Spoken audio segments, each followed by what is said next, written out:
Osborne Russell rode into the Rocky Mountains in the spring of 1834 with one horse, 6 iron traps, a heavy rifle, and a sack of dried meat. He stayed 9 years, then walked out and wrote the book on how he'd done it. But here's the twist. My name is Amos Ward. I'm 55 years old, 7th generation on this ridge in the southern Appalachians. My people settled it in the 1790s, and I've never left it.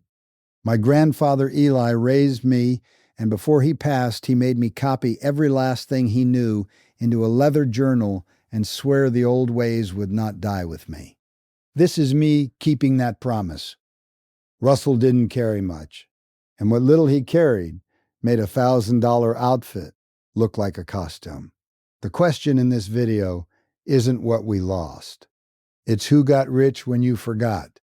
Number 2 never left his hands. But that's later. Henry Howe, writing in the Great West in 1851, put the whole rig in one line. Over the trapper's left shoulder and under his right arm hung his powder horn and his bullet pouch, and in that pouch he carried his balls, his flint, his steel, and his odds and ends. That was the entire office. No pack with 14 zippers, 1 bag on a strap, and everything that kept a man alive rode in it. George Ruxton, watching these same men for his 1849 book, wrote that a trapper's pouch always held a flint, a steel, and pieces of punk. Punk is tinder. He's telling you these men kept their fire making in the same little bag as their bullets, because there was nowhere else and nothing else. Nobody sold them a system. The bag was the system. Walk into an outdoor store today, and they'll sell you a pack with a hip belt, a hydration sleeve, a rain cover, and a compartment for every worry a marketing man could invent. You'll fill all of them because they're there. The mountain man had 1 strap and 1 flap, and he could find every item in the dark by feel, because there were only a handful of things to find. 2 eyewitnesses, Howe and Ruxton, wrote down the same small bag. It still works, friend. A pouch you can inventory blind beats a pack you have to dig through. Those men weren't minimalists. They just had no room to be fools. 1 bag held everything, and number 13 was the smallest thing in it. Now, before we drop to 13, 1 honest word. Everything I just told you about that bag, the flint, the punk, where it all rode, I only know because somebody wrote it down. Howe wrote it in 1851. Russell wrote his whole outfit into his own journal. That's the single reason any of it survived at all. Knowledge nobody writes down dies with the man who knew it, and Eli understood that better than anyone. That's why he sat me at the table and made me copy his life into a leather book. I did the same with all of this. Every ratio, every weight, every year, the strike a light, the 50-50 of the pemmican, the whole list. I put it into one plain handbook, so you don't have to carry it in your head. It's called The Lost Frontier Skills Handbook, and it's nothing grander than Eli's journal made shareable. If you're watching this on your television, there's a small square code down in the corner of the screen. Hold your phone's camera up to it, and it opens right there. If you're on a phone or a tablet, it's the first link underneath this video. And if you'd rather just go straight there yourself, it's amosward.com. That's amosward.com. Say it once out loud and you've got it. It costs about what a good supper costs, and it holds the whole library. That's the only time I'll bring it up. Back down the list. An 1835 trade invoice off the Upper Missouri lists what the companies stocked for men like Russell. Wool blankets, axes, sheet iron kettles, knives, files, and awls. An awl is nothing but a spike with a handle. It looks like the least important thing a man could own. It may have been the most. Out there, a man's shelter, his coat, and his shoes were sewn, not bought. When a moccasin split at the seam 40 miles from another human being, the awl punched the hole and a strand of sinew closed it. No awl, and the split only widened until the foot froze. The companies knew it. That's why the awl sat in the ledger right beside the rifles, as essential as the gun, for a fraction of a dollar. The modern version of the awl is a trip to the store for new boots. Something tears, you throw it out and buy the replacement. Because you never learn to close a seam, and you don't carry the one tool that does. A man in 1835 repaired. A man today replaces. Replacing is money you keep spending forever. Repair was one spike he owned for life. That 1835 invoice is the proof. Awls stocked by the hundred, because every working trapper needed one and knew how to drive it. It still holds. A leather awl and a spool of waxed thread will outlast every pair of glued boots you'll ever buy. An awl kept his shoes on his feet. Number 12 kept him fed with only one vessel over the fire. On that same 1835 invoice, beside the blankets and the axes, sat sheet iron kettles. One kettle, not a nesting set. A trapper cooked in it, boiled his coffee in it, melted snow in it, and rendered fat in it for his pemmican. It was the whole kitchen, and it hung off the pack by a wire bale. Russell's outfit, as he wrote it, was one animal: the saddle, the traps, and the kit. And a single kettle covered every hot thing he ate for 9 years. The company sold him that pot at mountain prices, the same as everything else. Coffee at the 1827 Rendezvous ran $2 a pound, sugar the same, tobacco the same. Those prices are on the record. They marked up the food because you eat food again tomorrow. They didn't fuss over the pot because one pot lasted a lifetime. Go price a modern camp kitchen.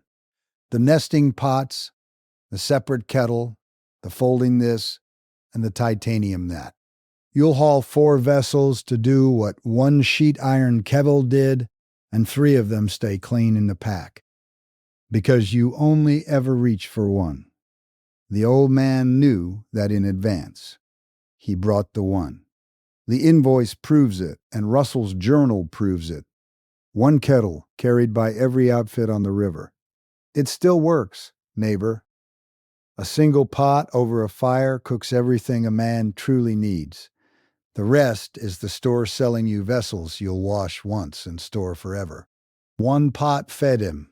Number 11 is what he wore on his feet, and he gave away better to get it. Most men came west in boots. Good boots. Store-bought boots. And the frontier record is plain about what they did with them. They traded those boots for moccasins, often before the boots had even worn out. Given hard leather or soft hide, the men who actually lived out there chose the hide every single time. Why surrender a good boot? Because a moccasin let a man feel the ground, a cracking branch, a wet rock, the trap stake underfoot, in the dark. A boot deadens all of that. People love to picture the mountain man in a clean, fringed buckskin costume from the films. The real footwear wasn't a costume. It was a tool chosen on purpose by men who walked for their lives. The outdoor industry sells the opposite lesson now. More boot, stiffer sole, higher ankle, a waterproof membrane, and a price to match. And a generation of feet that can't feel a thing and roll an ankle on level ground. The trapper went the other way. He put less between himself and the earth, not more, and trusted the foot to do its job. The frontier accounts say it flat out. Moccasins were by far the most common footwear, chosen by trade. It still holds true. The minimal shoe crowd is only now catching up to what a trapper knew in 1835. The foot is the instrument. Wrap it, don't cast it. He chose soft over hard on his feet. Number 10 is the one hard tool he'd never trade. First pattern break, neighbor. Stop and notice something. Every item so far, the bag, the awl, the kettle, the moccasin, did more than one job and lasted a lifetime. And in every case, the modern world sold you 3 specialized replacements for it and called that an upgrade. That's the pattern. It does not soften as we count down, it gets sharper, because the things near the top are the ones the companies made the most money burying. The belt axe, a short-handled axe a man wore at his hip, light enough to forget was there. With it he quartered a carcass, split kindling, drove trap stakes into a frozen bank, and if it came to it, defended himself. 1 tool, 4 jobs, worn on the belt. This is the thing the gear world can't sell you, so it sells you the opposite. A specialized blade for each task, a hatchet for wood, a cleaver for meat, a mallet for steaks, 4 tools, 4 boxes, 4 purchases, and the belt axe did all 4 and weighed less than any 2 of them together. The market didn't ban the belt axe. It just made you feel like a beginner for bringing only 1. And here's the honest part. The men who carried it weren't rugged loners whittling in the woods for fun. Most were company men, indentured to the American Fur Company, or working a brigade. Out there to earn a wage. The belt axe wasn't a lifestyle statement. It was a working man's tool, chosen because a man who works for his supper cannot afford to carry 4 things that each do 1. The belt axe runs all through the fur trade record as the trapper's everyday tool. It still works. 1 good axe on your hip does the labor of a truck bed of specialized gear, and it never needs a battery, a blade guard, or a subscription. 1 axe did 4 jobs. Number 9 did 3, and you slept under it. They called them epichamors, buffalo skin robes, and a trapper worked 1 robe as 3 separate things. By day it was the pad between the horse's back and the saddle. In camp, it was his coat against 30 below. At night, it was his bed on the frozen ground. 1 heavy hide, 3 lives. Compare the cost. A proper frontier bedroll by Ware's 1849 guide ran about $7.50 and weighed 15 pounds. And that was just the bed. The buffalo robe was bed and coat and saddle pad in 1, for the price of the hide off an animal a man had to bring down anyway. Nothing on that horse did only 1 job. Nothing could afford to. Now look at what you carry to sleep outside. A sleeping bag rated to 1 temperature. A separate pad. A separate camp coat. A separate saddle blanket if you ride. 4 items. 4 straps. 4 prices. To cover what 1 robe covered alone. The industry took the buffalo robe apart and sold it back to you in 4 pieces and stamped the word progress on each piece. The frontier accounts named the epichamor doing all 3 jobs: saddle pad, coat, bedroll. It still holds. 1 good layer that works wet, works cold, and doubles as your bed will always beat 4 single-purpose things you have to track in the dark. 1 hide was his whole bed. Number 8 was the blanket the entire continent ran on, the Hudson's Bay Point blanket. First made for the company in 1779. Wool, woven with little black lines on the edge, the points that told a man its size at a glance. It was warm, it shed water, and a man could cut and stitch it into a hooded coat, a capote in an afternoon. Blanket by night, coat by day. Here's how big this one was. In the 1700s, the point blanket made up around 60% of all the trade goods moving across the continent. 60%. A single wool blanket was the currency of the fur trade, worth more in beaver than most tools, because it did the one thing that keeps a man breathing up high. It held its heat, even soaked through. Not a conspiracy, just how a market runs on the one thing everybody must have. The company that wove it, Hudson's Bay, still sells blankets today. They always knew what they had. The modern version is a technical shell, a fleece mid-layer, a puffy for camp, and a separate blanket you leave in the truck. 4 purchases. The point blanket was all of it in one. Wet wool still warms you. Wet down quits on you. A trapper learned that lesson once. The catalog is still betting you never do. The ledgers are the proof. 60% of trade goods made since 1779, the same firm still in business. A wool blanket you can wear is the oldest insulation there is, and it does not care that it's raining. That's more than most of your closet can say. A blanket kept the whole trade warm. Number 7 was a smell on a stick. Everything so far kept the trapper alive. This one is why he was out there at all. Castoreum, a heavy, musky secretion from a gland near the beaver's own tail. The trapper smeared a dab of it on a willow switch stuck in the mud above his set trap. A beaver smells another beaver where there shouldn't be. One comes to investigate and steps on the pan. No castoreum, no beaver. No beaver, no season.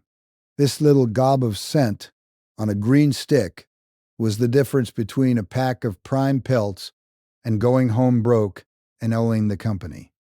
And plenty did go home owing, because the same firm that bought his catch had sold him his powder at $2.50 a pound, and his traps at mountain prices. The bait came free off the animal. Everything around it he was still paying for. There's no modern replacement to sell you here, and that's the whole point. You cannot buy your way into knowing where a beaver will place its foot. That was skill and scent and reading the water. Knowledge, not gear. The entire outdoor economy is built on selling you objects, and this was the part no object could cover. That's exactly why it isn't in any store. The Frontier records describe the castoreum on a willow switch set precisely as I've told it. It still works. Trappers use scent lures on the same principle to this day.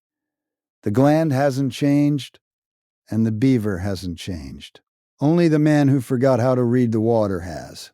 Scent brought the beaver in. Number 6 is what closed on him, and one of them sells for $8,000. Now, second pattern break, friend. Count what we've done. 14 down to 7. And every one of these did more than one job, cost almost nothing to own, and lasted a lifetime. And in the very same breath, the company that supplied these men got rich selling them the few things they couldn't make themselves. Hold both of those at once. The kit was simple. It was never free. That tension is the whole story of the next 6. Osborne Russell wrote his outfit in plain words. 1 animal, the saddle and bridle, and a sack containing 6 beaver traps. Not 1, 6.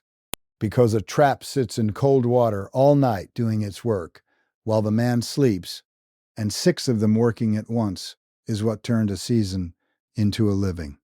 The professional's trap was the Newhouse, the finest steel trap made, and here's a number that lands. A genuine antique Newhouse bear trap sells to collectors today for anywhere from $800 to $8,000. $8,000. The tool a working trapper set in the mud and walked away from is now a museum piece behind glass. That's what happens to a skill once the industry that killed it turns it into a collectible. The economics under those 6 traps were brutal. And this is the honest part. At the peak, around 1830, a good trapper might take 400 to 500 pounds of beaver in a year at $5 a pound. $1,600, $2,000, real money. But by 1840, the price had collapsed to $1 or $2 a pound, and the catch had fallen to about 150 pounds. Same 6 traps, same skill. The market fell out from under him. Russell's journal is the proof. 6 traps in his own hand. It still works. The steel body grip trap a modern trapper uses runs on the exact principle he set in that stream. The mechanism was finished long ago. Everything after was just price. 6 traps made his living, number 5 made everything else possible, and it fit in his palm. They called it striking a light. A piece of hard flint, a curved steel, and a scrap of charred cloth. The man snapped the flint down the steel, shaved off a tiny burning particle of iron, and dropped that spark into the char cloth, which caught it and held it as a glowing coal until he could nest it in tinder and breathe it into flame. Ruxton wrote in 1849 that a trapper's pouch always held a flint, a steel, and pieces of punk. Fire lived in the bullet bag. Here's the science, because this is the item everybody underrates. When the flint shaves that particle off the steel, it exposes fresh iron, and the iron reacts with the air and ignites. That's your spark, cold steel and oxygen. The char cloth carries an auto ignition around 350 to 450 degrees, so it won't flash into flame on its own.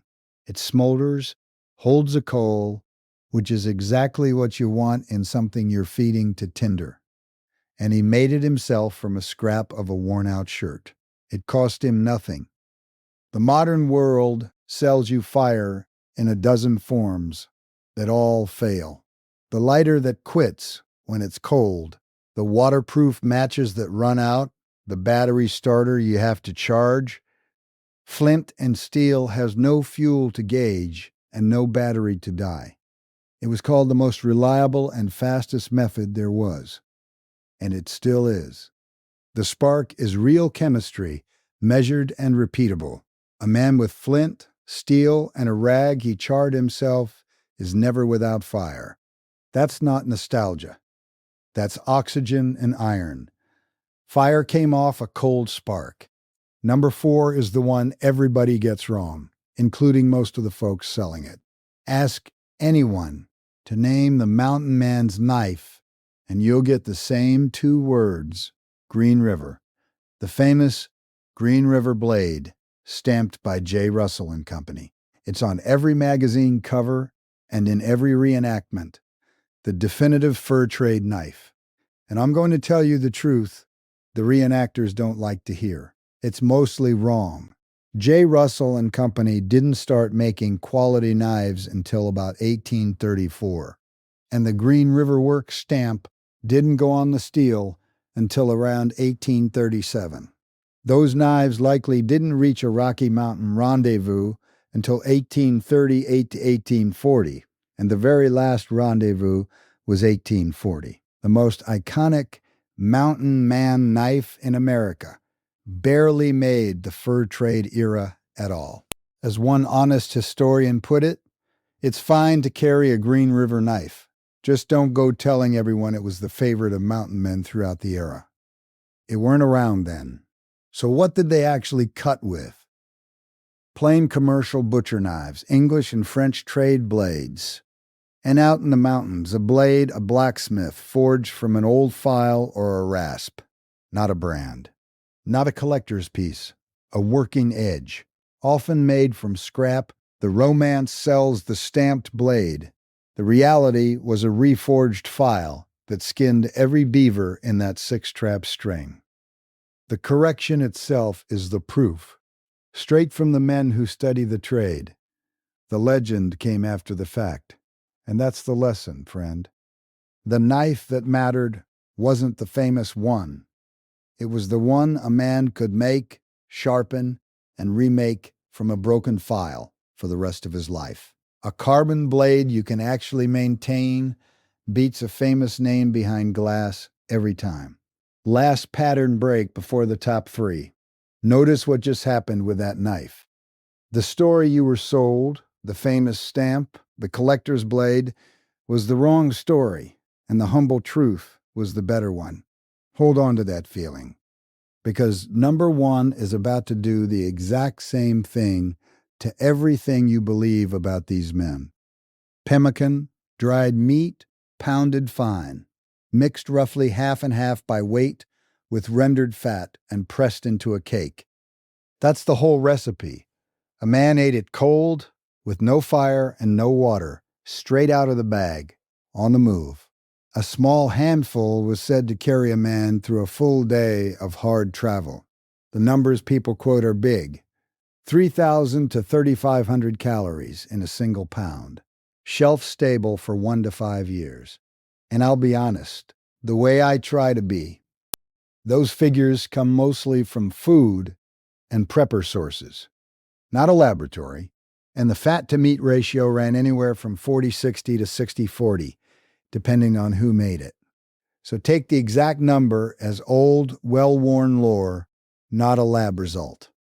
But walked all the way back to the careful truth, the fact still stands. This was dense, portable, no-cook fuel that kept for years, and nothing else in the trade came close. Walk your grocery aisle for the modern equal. The energy bar with a 6-month date and a paragraph of ingredients. The freeze-dried pouch that needs boiling water you have to carry or find. Pemmican needed neither, no boiling, no rehydrating, no expiration panic. 2 ingredients a man made himself, good for years. The core of it isn't in dispute. Roughly 50-50 meat and fat, eaten cold, good for years. Long-haul travelers and cold country people still make it on the same principle. The old ratio holds because the chemistry holds: fat is fuel, drying is preservation. No factory ever improved on it. They just wrapped a worse version in plastic and stamped a date on it. Number 2 is the tool he trusted with his life: the rifle. When the mountain man reached for the tool that mattered most, it was a Hawken, designed by Samuel Hawken around 1823, built in the Hawken Brothers' St. Louis shop. Heavy, plain, and deadly accurate, it averaged about a .54 caliber, weighed close to 10.5 pounds, and it could reach 400 yards, with a reputation for accuracy and range no other frontier rifle could touch. And it was not cheap, which is the honest heart of this whole video. A standard Hawken ran about $22 to $25 at the shop, $18 for a full stock, $25 for a half stock, and more than that at a fur trade post out in the mountains. $25 was serious money in 1835. So let's kill the romance clean. This kit was not cheap. That simple mountain man outfit was a real capital investment, bought at brutal markups, and plenty of men owed the company for it at season's end. What was cheap was never the price. It was the capability per ounce. Here's what that rifle bought that money can't. Jim Bridger carried a Hawken. So did Kit Carson, Hugh Glass, Jedediah Smith. One rifle, kept by hand, trusted with a man's life for decades. Bridger's own Hawken, given to him in 1853, sits today in the Museum of the Mountain Man, a single tool that outlived its owner and became history. Your modern setup has more parts and less trust. The record is exact: caliber, weight, range, price, the names of the men, the rifle behind the glass. A well-kept single rifle in trained hands has always beaten an armory you can't run cold and tired. The Hawken wasn't magic. It was one good tool, understood completely. That is the whole secret of this list. Number 1 is not a thing you can carry. Number 1 is the reason all 13 of those things worked, and it's the one thing the store can never sell you. It's knowing. The mountain man's real kit wasn't in the pack. It was in his head.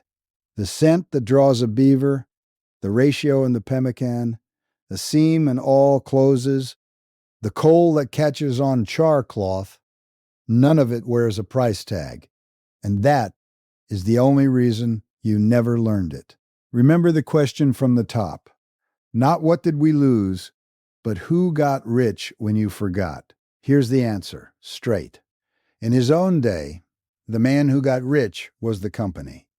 Astor's American Fur Company sold these men powder at $2.50 a pound and rifles at mountain prices and kept them in debt on the very kit that made them look free.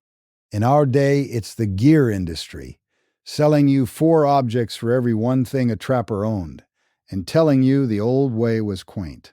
Same trade, different century. They didn't ban the knowledge, they just made you feel primitive for wanting it, and I'll leave the myths where they belong. These men weren't lone wolves. Most were company hands, indentured, out there for a wage. The buckskin wasn't a clean costume. It was greasy, smoke-cured, and stiff. Even the short, brutal life is argued over. One tally of 233 trappers found they lived to 64 on average, 4 of them reaching their 90s. The legend got plenty wrong, but the one true thing survived all of it. These men did more with less than anyone alive today. Which brings me back to Osborne Russell, the man from the top of this video. He rode in with 6 traps and a rifle. And after 9 hard years, he did the one thing that beat every company, every markup, and the silk hat that finally killed the trade around 1840. He wrote it down. His journal outlived the American Fur Company. It outlived the rendezvous. It's why we can sit here tonight and still know exactly what a man carried and why. He didn't walk out rich, friend.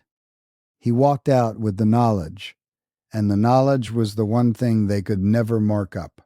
So tell me down below, which of these 14 did your own people actually carry or make, not read about?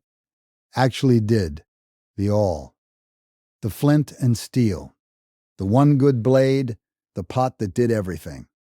Whichever one shows up most in the comments is the one I build the next full video around.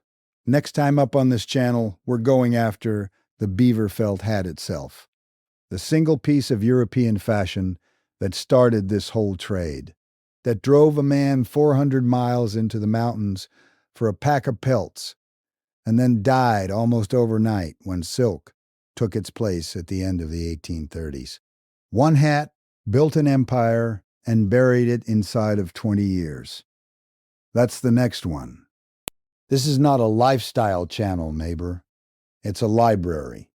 Every one of you who subscribes is one more set of hands keeping the doors open on things that would otherwise die quiet. Keep the old ways. They kept us.